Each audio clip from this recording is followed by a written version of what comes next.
reka nizere ko mukomeje kugenda mumererwa neza mwese mukomeje kujya mukurikira gahunda za The Choice TV Rwanda niyo ya mbere kugenda iba updatinga mu buzima busanzwe imibereho myiza y'abaturage ndetse na politiki isesenguye muri rusange.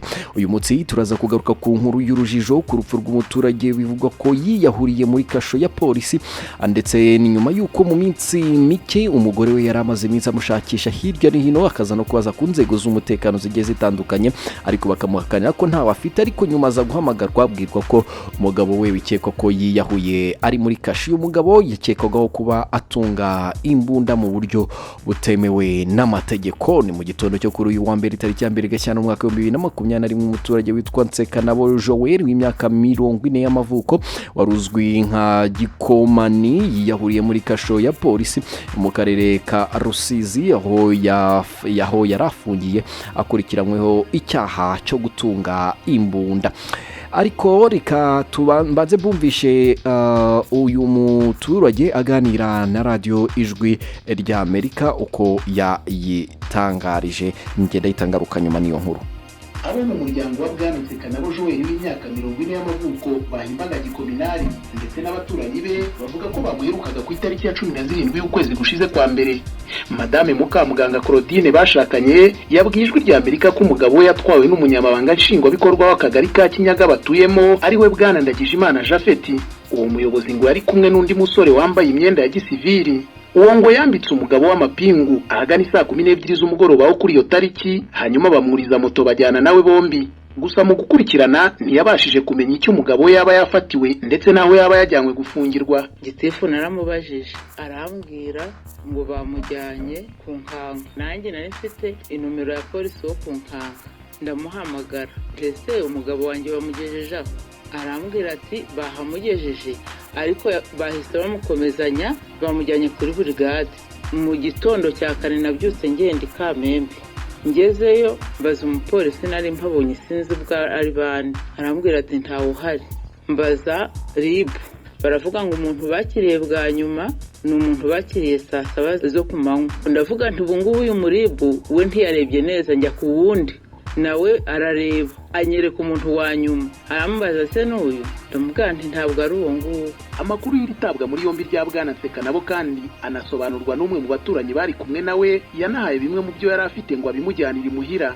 Uwavuga ko muri bike yashoboye kumva haba harimo ikibazo cy'amakimbirane na polisi ikorera mu kiyaga cya Kivu, ayakaba ngo aturuka ku bucuruzi bwa magendu. Kubera ko bari badusigishije intambwe ntabwo nabashije kumva ibyo baganiriye byose bigendanye n'uwo mupolisi cyakora intangiriro yabyoho Gikominara amubwira ngo azamukize ngo n'uwo mupolisi ngo ukora mu bwato bwa Mupagasi. Ibyo narabyumvise. Twarazamutse tugeze haruguru mbona moto iraparitse ku rugo rw'umubyeyi uhari witwa Faustin Nyiramagambo. Tuhageze iruhande rw'iyo moto Gitifu nibwo yabwiraga Gikominari ngo Gikomina ngo ni wenyine bari baje gushaka. Mbona wa muntu akoze gutya ku mufuka witako akuyemwe amapingu bayamushyiramo. Nyuma yo gushakisha ahantu hose yafungirwa abakurikiranweho ibyaha ariko agaheba, ku itariki ya 31 y'uku kwezi kwa mbere Madame Mukamuganga Claudine yahisemo kwandikira ubuyobozi bw'akarere ka Rusizi. Icyo yabusabaga kibanze ngo nukurekura umugabo we. Ndifuza ko bandekurira umugabo pe bakamumba. Leta n'umubyeyi inkorera ubushakashatsi indebere ko hari ahantu yabari imundekurire kabyara. Bitunguranye ariko ku gicamunsi cy'uyu wa mbere mu gihe Ijwi ry'Amerika yari iri gukurikirana ibyibura rya Nsekanabo, umwe mu bo mu muryango we yaje guhamagarwa n'ubuyobozi bw'igipolisi ku rwego rw'akarere. Aha ngo bamubwiye ko Nsekanabo yiyahuriye muri kasho ya polisi Kamembe. Numva polisi irampamagaye yaba ngombwa ko ntega nyine kagenda. Gitifu na musaza hano mu gatebe turajyana. Tugezeyo batubwiye ati nta kindi twatubahamagariye kugira ngo tubabwire ko ejo twagize impanuka Gikominari ashinjwaga imbunda ndetse hari n'abandi yavuze ko bazifite ariko ejo abonye ko bikomeye ariyahura. CP John Bosco Kabera uvugira igipolisi cy'u Rwanda nawe yemeje iby'ayo makuru ko Nsekanabo Joel yiyahuriye muri kasho. Gusa yirinze gusobanura uko kwiyahura kwaba kwakozwe n'ibyo yaba yarakurikiranweho. Ibyo uvuga nibyo hari umuntu bikeka ko yahuye ari muri kasho ariko ikibazo cye cyangwa se ibyo yakekaho byari mu bugenzacyaha mu rwego rw'ubugenzacyaha n'ubwo bakurikiranaga na dosiye. Yewe ntacyo narenzaho mwarimu mbayije nyine amakuru menye ko ariyo ari umuntu bikeka ko yahuriye muri kasho aho ngaho ya polisi aho yarari ariko ko yakurikiranwaga n'urwego rw'ubugenzacyaha. Umuryango ariko ukaba utumva ukuntu umuntu polisi yari yahakanye ko idafite apfa yiyahuriye muri kasho yayo. Ubundi se polisi igihe yakwemera ko yari mufite gute kandi yari yayimunye? Impungenge mfite ni uko nanjye bashobora kuza bakanyukira mu nzu nk'uko bamugize. Bwana Sekanabo Joel ubusanzwe yari umuturage ukora imirimo y'ubuhinzi akanyuzamo agacuruza n'amatungo ariko mu buryo buciriritse. Umuryango uvuga ko ntawe yigeze ahurira n'imirimo y'igisirikare cyangwa se y'igipolisi. Ikibazo cy'abantu bapfa baguye mu maboko y'inzego zishinzwe umutekano cyangwa se ababurirwa irengero nyuma y'igihe bikamenyekana ko bari batawe muri yombi n'izo nzego si ubwa mbere cyumvikana haba mu karere ka Rusizi cyangwa se mu tundi turere tw'u Rwanda. Mu cyumweru gishize ubwo u Rwanda rwamurikiraga akanama gashinzwe uburenganzira bwa muntu uko rwashyize mu ngiro imyanzuro nama ngarukagihe ku iyubahirizwa ryabwo, Bwana Julian Braithwaite uhagarariye Ubwongereza i Geneva yasabye ko u Rwanda rwakwemera iperereza ryigenga riciye mu mucyo ku birego by'ubwicanyi, impfu zibera ahafungiwe abantu, iyicarubozo no gushimuta abantu. Yes, aho ni kwijwi rya Amerika ariko ikinyamakuru igihe cyo kikaba kivuga ko umugore we yatangaje ko umugabo we yari amaze ibyumweru bibiri yarabuze kugira ngo yatabwe muri yombi igihe yamenye amakuru ko byaturutse ku muturage watanze ikirego arega ko gikominari ko yamukubise imbunda akanamukomeretsa. Ikirego cyarakiriwe ndetse gitangira no gukurikiranwa maze gikominari arafatwa arafungwa nemera ko koko iyo mbunda ayifite. Umuvugizi wa polisi CP John Bosco Kabera yatangaje iki kinyamakuru ko yafashwe kuko hari uwari watanze ikirego. Uwitwa Nyandwide wowe imyaka 38 atuye mu murenge wa Bushenge mu mudugudu wa Kasenjara mu karere ka Nyamasheke niwe watanze ikiregarega ko gikominara ashingiye ku makimbirane bagiranye hagana saa 4 z'ijoro tariki ya 18 ukwakira umwaka wa 2020 ahera ko amurega ko bukeye bwaho. Ku mugoroba kuri uyu wa kabiri yavuganye n'iki kinyamakuru ari kuva ku isoko aho akorera ibikorwa bye by'ubucuruzi bw'ibitenge. Yavuze ko umwaka ushize aribwo yagiranye ikibazo na gikominare ngo icyo gihe yaravuye gushaka imari ahura n'abantu baramufata baramukubita. Yarari kumwe na mugenzi we bahangana n'abantu babiri bari bahuye nabo. Abo bantu ngo nibo gikominare n'uwitwa Membe.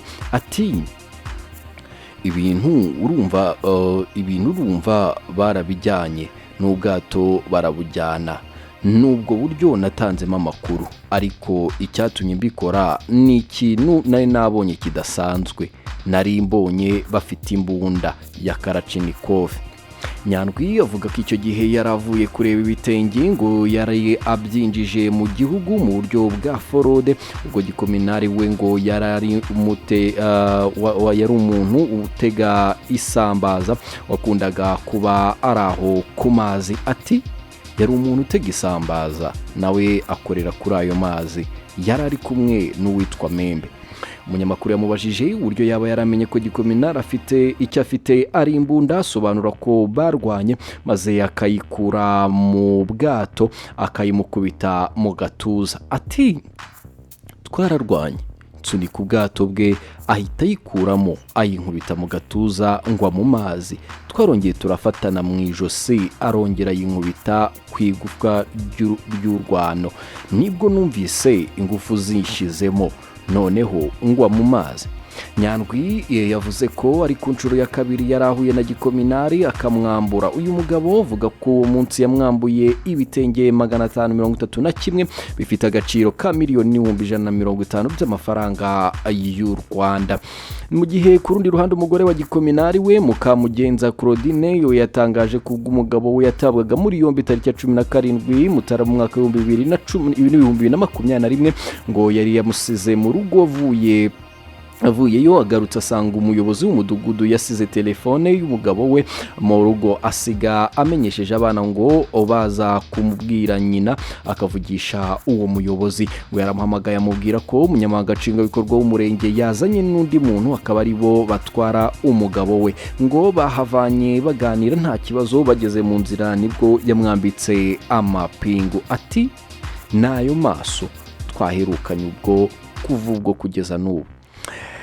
Iki kinyamakuru cyabonye amakuru ko nyuma yaho uyu mugabo atawe muri yombi umugore we yamenyesheje tariki ya 24 Mutarama 2021 ngo yamushyiriye imyenda yo kwambara amusanze muri kasho. Mu kiganiro cy'iminota 40 nta hantu na hamwe uyu mugore yigeze yemerera umunyamakuru w'iki kinyamakuru ko yigeze abona umugabo we kuva yafatwa. Gusa ngo nyuma yo kumubaza niba ari we wamushyiriye imyenda nibwo yemeye ko yamubonye. Anavuga ko yahise afatwa n'ikiniga kuko yasanze amaze iminsi adakaraba. Ati namusanze hahandi hari urukiko rukuru rutakiburanisha, bo barambwiye ngo nzinduke saa moya mbe mageze. Nari nzi ko ari ukumumpa. Nafashe moto nahageze nka saa 12. Mpageze barambwira ngo njye imbere mu kigo. Yakomeje avuga ko ubwo yinjiraga muri icyo kigo umugabo we yahazanywe ari mu modoka ya polisi akikijwe n'abapolisi babiri. Ati yararimo imbere nabo bicaye hahandi hejuru. Uwo munsi yarababwiye ati kwinzara inyishe mwambabariye. Umugore akangurira imineke. Baramubwira bati twebwe ntabwo twemerewe ko bazana ibiryo. Ati ise mwambabariye akanzanira uburoso na korogate. Bati byo turabyemera, atari ko upfa kuduha iyo mbunda. Ngo umugabo yakomeje kubwira abapolisi ko bareka umugore akajya kumuzanira imyenda, nabo bimwemerera banasaba umugore we ko yaza kumuzanira kamambiri ndetse n'akabase ko gukarabiramo. Ati barambwira bati iyo myenda genda uyifate uyihereze polisi yo kuri sitasiyo. Ndabwira nti nta kandi namushyiriramo ko kurya. Bati nta kantu twemera. Nuko iyo myenda nayishyizemo. Barambwira ngo ngure na kamambiri n'akabase. Nabishyize kuri sitasiyo ya polisi ya Kamembe. Mukamugenza yavuze ko uburyo yabonaga umugabo we bicaranye bombi mu cyumba, maze abapolisi bamubwira ko umugabo we yemeye ko atunze imbunda. Ngo muri uwo mwanya umupolisi yasohotse hanze akanya gato, maze umugabo abwira umugore ko akurikiranyweho imbunda, ariko umupolisi agaruka ataramusobanurira neza uburyo ayitunzemo. Ati ntiyamaze hanze n'isegonda. Noneho abivugiraho n'umupolisi ahari. Arambwira ati nubwo watanga amadolari 100. Baramubwira bati nubwo yaba ari muri Kongo utuma umugore wawe ajye kuyizanayo. Nawe akambwira ati nubwo baguca amadolari 100 ariko ubwo yarari kuncira isiri, ngo nubwo nabona aho nyigurira ayo madolari nayizana. Noneho ndavuga nti reka ngende nzajya gushakisha aho andangiye. Bati se aho uzajya kuyishakisha nihe? Arasubiza ngo aho nzajya kuyireba ni ahantu hitwa kuri Abote. Ndavuga nti noneho reka nzajyeyo. Ndamanuka ngira ngo ndebe ko iryo joro ryacya. Nyuma y'iminsi 2 ngo umupolisi yabajije umugore kuri telefone niba umupolisi yabajije umugore kuri telefone niba yaragiye kuzana iyo mbunda, ngo ababwira ko aho yajyaga kuyireba atarabona umuntu umugezayo. Ati bongera kumpamagara nkajya mbura icyo mbabwira. Barongera baramumpa. Ku wundi munsi ntibuka kuri telefone arambwira ngo uwo kagira Imana we wambabariye nubwo yaba ari amadolari 100 ngahe ukayatanga ukareba ko wanzanira iyo mbunda. Ati niba nkunda. Ndamubwira ngo ndajya gushakisha. Undi munsi barongera barampamagara. Ndababwira nti uwo muntu ari kwa muganga ndi kubabeshya ngira ngo ndebe ko bwacya kabiri. Nta nubwo ndamubona ngo azajye kuhanyereka. Umuvugizi wa polisi CP John Bosco Kabera yatangaje iki kinyamakuru ko umugabo akimara gufatwa umugore we yamenyeshejwe ndetse akanamusura amushyiriye imyenda. Ku rundi ruhande polisi y'igihugu yatangiye iperereza ku bapolisi bari bamurinze ibakurikiranyeho uburangare bushobora kuba bwaraganishije no kwiyahura k'uyu mugabo. Ati n'uburangare bagomba kuba harimo uburangare. Kubona umuntu akurikiranyweho icyaha nka kiriya ntibamucungire hafi ngo barebe neza imyitwarire ndetse ku buryo yashoboye kwiyahura, bazafatirwa ibihano kuko baba batarujuje inshingano zabo uko bikwiriye. Bivuga ko uyu mugabo yiyahuriye muri kasho akoresheje imyenda. Ngayo nguko rero ni inkuru y'urujijo yakomeje kugenda itera abantu urujijo, benshi bagiye batandukanye bibaza uburyo bishoboka kuba byarabayemo. Abenshi bakaba baravugaga ko uyu mugore yatanze inkuru avuga yuko yashakishije muri kasho za polisi zitandukanye ndetse akiyambaza n'inzego z'umutekano bakamuhakanira, ariko nyuma akaza kwemera iki kinyamakuru ko yaje kuba yabonana n'umugabo we imbonankubone ndetse bakaba bagirana n'ibiganiro bitandukanye. Ngayo nguko rero kora subscribe, ni The Choice TV Rwanda, niyo yambere kugenda kugeza amakuru menshi agiye atandukanye. Nitwe bambere ku updating, nitwe bambere ku kugeza amakuru. Ibyo ngibyo byugomba kubimenya, nta mpamvu nimwe ufite kudakora subscribe. Ubundi nkwifurize ibihe byiza, nkwifurize n'akazi keza.